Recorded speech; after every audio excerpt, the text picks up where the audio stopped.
certain foods have an anti-inflammatory effect on the body. So most of the foods on the paleo diet are anti-inflammatory or neutral. Things like fruits and vegetables, meat, certain levels of meat, like red meat can actually be inflammatory to the body, even if it is grass-fed beef, which we'll talk about here in a little bit. Chicken's kind of neutral. Typically your wild-caught fish are going to be have anti-inflammatory properties. Grains, like I said, can be very inflammatory. When we say inflammatory, it could be your nose gets stuffed up, it could be red splotchy skin, your knees, have aches and pains, things like that. And as I've gotten real dialed in with my diet, when I get off track, if I go out to a restaurant eat some bad food, something that has dairy or gluten in it, my nose might get stuffed up, I might feel achy the next day. The more you get your stuff dialed in, when you get off track, you feel it, you're like, wow, was it really worth getting off track? Has anybody ever had that effect? Like my parents, they eat, hopefully they're not going to watch this video later, but they're always complaining about, oh, my allergies and this and that. It's like, there ain't nothing in there. It's not your allergies. It's what you're putting down your mouth. It's making you feel like crap. Like if you guys gave up your milk, your breads and all that, you would probably feel a lot better. Your nose wouldn't be stuffed up. You wouldn't be so achy, everything like that, So thing is, just try it out for 30 days. I guarantee you guys will definitely feel better as a result. Just going to talk briefly, there's something called leaky gut syndrome. It's basically where the lining of the GI tract becomes compromised from the use of drugs like ibuprofen, antibiotics, alcohol, potential food sensitivity, and other toxins. Basically what happens is whole food particles will go outside of your gut and go directly into your bloodstream, and your body sees that as a pathogen and ends up a pathogen, okay? So kind of a good reason to minimize your alcohol consumption, use of prescription drugs, antibiotics, things like that. I'm going to talk very briefly about the zone diet. Has anybody heard of the zone diet? The zone diet, I think, came out in 1996 by created by Dr. Barry Sears.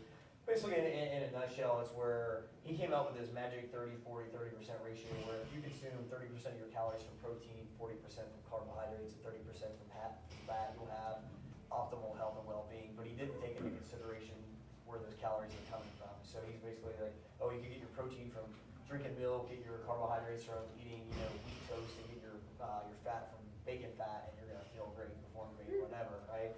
So pretty much all of us in the paleo community disagree with that. The zone is a good, useful tool to get you guys an idea about how many grams of protein, carbs, and fat you should be having per day. Use that as a baseline and adjust it from there, okay? You're gonna hear the term zone block. A lot of people get confused by this. Basically, a zone block is 7 grams of protein, 9 grams of carbohydrate, and 3 grams of fat, okay? A gram of protein and a gram of carbohydrates each contains 4 calories. A gram of fat contains 9 calories. So if you translate that to that 7, 9, 3, that's how you come out with that 30-40-30 ratio. 30% calories coming from protein, 40% from carbohydrates, 30% from fat. Like I said, don't get too obsessed with that. It's just going to kind of get you a baseline. Talk about the zone calculator we have on the website. And for those of you guys that just got your body fat test, that have put some numbers in there. Base zone calculation is determined by your body weight, your body fat percentage, and your activity level. So if you go on our website, on the left-hand margin, there's a zone calculator on there. And for those of you that just got your body fat test, you go ahead and plug your body weight in, your body fat percentage, which you got on your chest, and your activity level. If you are training at a very high level in here, there's a competitive athlete section. It's like 10 to 20 hours of training per week. We're not training to 10, 20 hours per week, but it's going to have to give you a higher protein requirement than everybody else. And probably for everybody else, you probably put 5 to 6 hours of training in there per week. Like I said, it's going to get you a baseline. I don't think the average protein intake in there is high enough, but it'll spit out how many blocks you should be having per day. Like I said, if you want to take that block, if you guys have pens, it's good to write down. If you take that number, if you put in, it says you should be having 20 blocks. Well, if you take 20 and multiply that by 7, it's going to get you 140 grams of protein per day. If you not multiply it by 9, it's going to have you coming out at 180 carbs per day. Multiply it by 3, it's going to have you coming out at 60 grams of fat per day. Okay? So if you guys want to try to muddle through that on your own, like I said, figure that out and then ride with that calorie count for a couple weeks and see how you feel, see how you're performing on the WODs, things like that. And then if you're feeling weak, feel like you're losing strength, muscle, whatever, you might need to bump your calories up, bump your protein up, whatever. Okay? In terms of the fat, is there no discrimination between like saturated or non-saturated? Yeah, you definitely want to try to, not so much unsaturated, non-saturated, all that. You want to stay, we really preach high omega-3s, staying away from omega-6s, stuff like that. So your omega-3s, your healthy fats, gonna be found in things like, salmon, halibut, wild caught fish. I buy the omega-3 enriched eggs from Whole Foods. It's got, basically the chickens are fed flaxseed, which is loaded up with omega-3s, and then because they're consuming a grain that has a lot of omega-3s in it, it ends up making the eggs high in omega-3s too, so. Alright, good question though. Like I said, the zone can be adjusted depending on your own specific goals, whether it's, accelerated fat loss, trying to put muscle on, so on and so forth.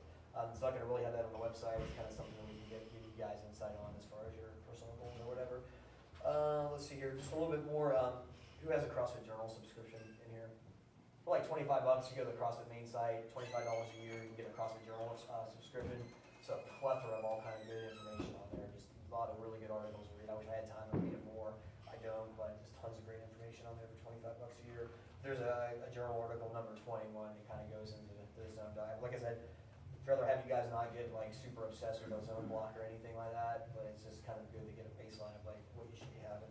All right, on the Paleolithic diet, kind of the main reason we're here, what we really advocate, how I've been eating for 3.5 years now, how Chris eats, pretty much all your top performers in the gym, Ryan's and Laura's and everybody putting up really good WOD times, keeping their body fat really low, like women under 18, men down around 10%, pretty much without effort, definitely not restricting calories is really much the type of foods that we eat. Everybody's pretty much doing paleo, okay? And like I said, it's just going back to mankind's original diet, how we ate for 2.5 million years until we started farming 10,000 years ago. Pretty much the emphasis on lean on processed meat, wild caught fish, fruits, vegetables, nuts, seeds, and eggs, all right? When we're talking about meat sources, needs to be, like I said, antibiotic free, preferably. Cows are supposed to eat grass, they're not supposed to eat government's subsidized pesticide sprayed corn and soy, all right? Basically, what happens, a lot of ranchers, they'll raise their cattle free range up until about 60 days out from slaughter. They'll sell them to a feedlot, basically line them up eating, corn and soy out of feed troughs. Blows the animals up, gets them really heavy, which they're selling meat by the pound, but it basically changes the fat content of the meat around. You could, where if you have a grass-fed cow, typically has a very high amount of omega-3 fatty acids, your healthy fats in the tissue, and they start putting it on grains, it actually is going to decrease that, raise up the omega-6s and make the meat unhealthy, okay? And obviously if they're giving it antibiotics for different reasons, either because it helps them put weight on or because you've got so many cattle confined to a small area, one cow gets sick, next thing you know the whole feedlot's diseased, so they basically pre-medicate them with antibiotics. And the FDA can say that this stuff doesn't trickle down to the meat and eventually get into your system, but I don't want to take that chance for myself or for you guys. It's definitely not cheap. If you do, I know Chris is actually in the process of buying like a half cow or a whole cow from a local rancher around here. Believe it or not, if you go local, you can actually get grass-fed beef at a really, really good price per pound. Whole Foods has it. It's definitely going to be more expensive for me. I'm just shopping for myself, so I'll just go buy 8 ounces of meat at a time, come home, cook it, whatever I can afford. But if you've got a family, I know some other people in here too are like buying quarter cows, buying a big freezer at the home, and just putting it in there for 6 months or whatever. It's actually can be very economical, and it's actually very, very healthy red meat too. So red meat definitely gets a bad name, but if it's grass-fed, antibiotic-free, free-range red meat, it can actually be, can be healthy. All right. Same thing with like chicken and turkey. Make sure it's vegetarian-fed, antibiotic-free, preferably free-range.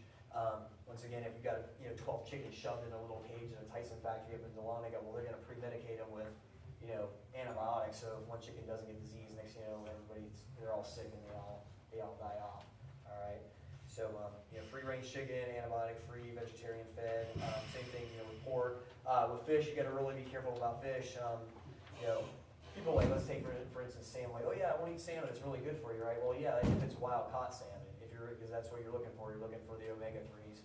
If you go buy farm-raised salmon from Kroger or Walmart or whatever, it's basically, you got a gazillion fish shoved in a fish pond in unhealthy conditions. A lot of times you'll actually see with farm-raised salmon, it says injected with dye or color or whatever. It's because the meat's actually, the fish is malnourished. It doesn't actually have its normal salmon color. And they have to color the flesh to give it that salmon color. So it's like, do you really want to be eating that? Like I said, if you're eating it for a health benefit as far as getting omega-3s, where you're not going to get that in farm-raised salmon. So it's really important that you guys do wild-caught fish. All right. Trader Joe's has some good buys on it. They've got kind of like dual packs of already previously frozen like tuna steaks and swordfish and things like that. And then Whole Foods, I think typically I'll buy a pack of two frozen wild-caught salmon fillets, like $10 for 2 fillets. $5 for a slab of meat. quite a bit, not too bad. Does Definitely. wild-caught salmon have the mercury levels, or is it the? It's actually a lot of the farm-raised fish have Farm high farmer, raised, because of mercury levels. what's in their feed too, yeah. And typically like, ocean-going fish, salmon's actually a smaller fish, but your bigger fish, mackerel, swordfish, things like that, are gonna have a higher mercury level, tuna, stuff like that, so you kinda wanna eat those ones, occasionally. But tons of great wild-caught fish out there, grouper, cod, halibut, mahi, tuna, wild-caught salmon, things like that, lots of good sources. Pretty much everybody wants, you should stay away from tilapia. Tilapia is kind of a garbage fish, and typically I've never seen wild-caught tilapia for sale in a grocery store. It's pretty much always farm-raised, and probably in some third world country, right? And then another thing you gotta watch out for too, especially like a lot of shrimp that you buy out there, it's farm-raised. Southeast Asia, Central America, what they do is they'll actually co-locate shrimp farms with chicken coops, right? So they'll co-locate the chicken coops above the shrimp ponds, the chicken crap in the water, the shrimp eat the chicken food. Some of the shrimp, or they'll do this with fish arms too, and the shrimp or fish will die off. They'll run them through a grinder, feed them back to the chicken. It's just, it's very innovative, but do you really want to be eating that? No. So, kind of definitely read the label, see where your food's coming from, things Ice like cream that. from Louisiana, my What's that? relatives. Uh, Ice cream from the Gulf Coast, my relatives.